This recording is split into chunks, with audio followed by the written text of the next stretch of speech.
Oke, bismillahirrahmanirrahim. Wassalamualaikum warahmatullahi wabarakatuh.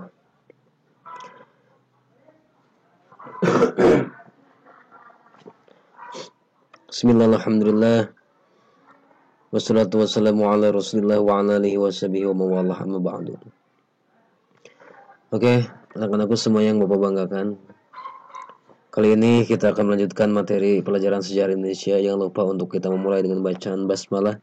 Bismillahirrahmanirrahim. Raditu billahi rabba wa bil islami dina wa bi Muhammadin nabiyya wa rasula wa bil Qur'ani imam wa bil mu'mina ikhwana.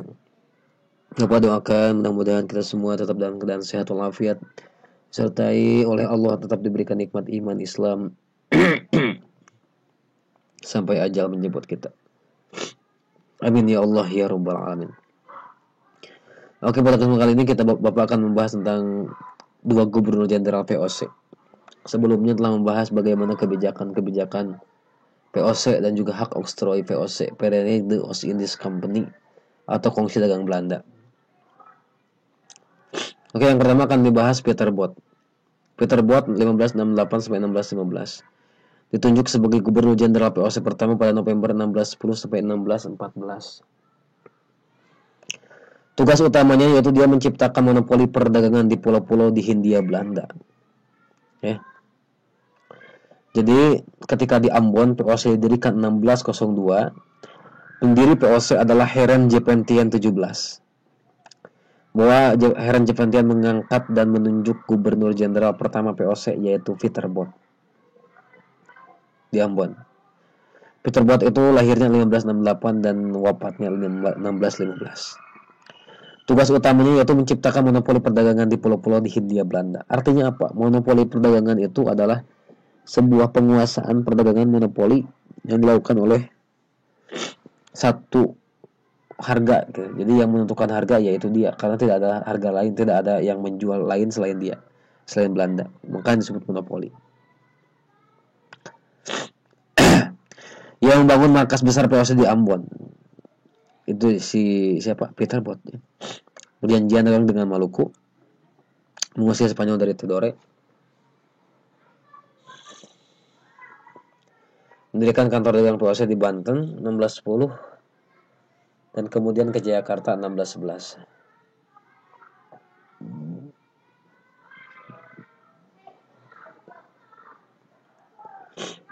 Maka gubernur jenderal setelah VOC berturut-turut siapa? Yaitu ada Gerard Reyns 1614 1615.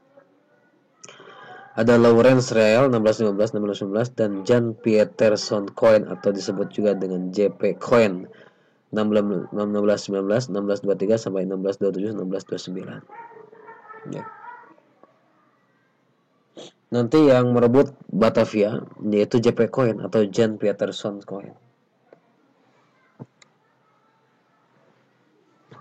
Jadi Belanda pas awal datang ke Nusantara itu tidak langsung untuk menjajah, tapi dia dengan kongsi dagangnya dia merebut kembali Jakarta gitu.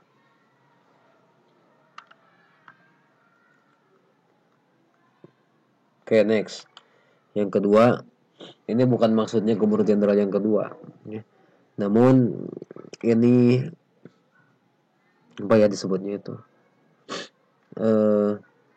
Gubernur jenderal yang sering muncul di soal gitu, yang terkenalnya. Nah, ini sebenarnya gubernur jenderal terakhir sebelum nanti sebelum Belanda dikuasai oleh Prancis. Nanti ada Herman Willem Daendels-nya.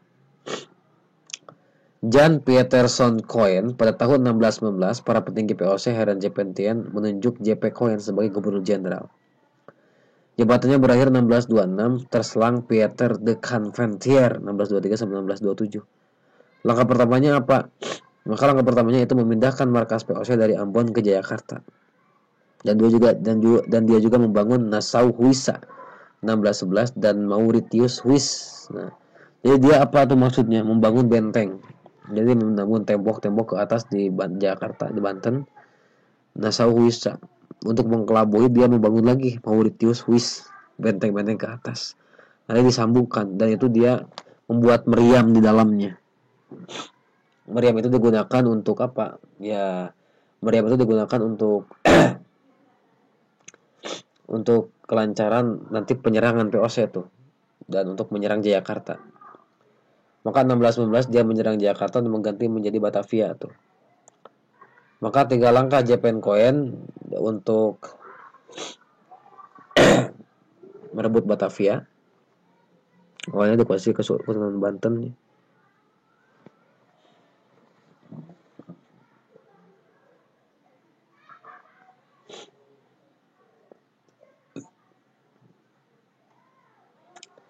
Yang pertama, mengusir orang Inggris di Pulau Ran, mengusir dan melenyapkan penduduk asli Banda dan melakukan kebijakan ekstirpasi. Jadi Pulau Banda itu suatu kepulauan yang berada di Maluku. Bahkan di Pulau Banda Neira di Kepulauan Banda Maluku ini berdasarkan lukisan anonim tahun 1724 yang pada tahun 1621 JP Coen bersama pasukannya termasuk tentara bayaran Jepang membantai penduduk Kepulauan Banda, terutama Pulau Banda, Neira dan Lontor gitu ya di Kepulauan Maluku. Demi menegakkan monopoli dagang Belanda di kepulauan tersebut, penduduk Kepulauan Banda yang sebelum terjadinya peristiwa pembantaian berjumlah 13.000-19.000 orang turun drastis menjadi sekitar 1.000 orang gitu. Nah, itu dia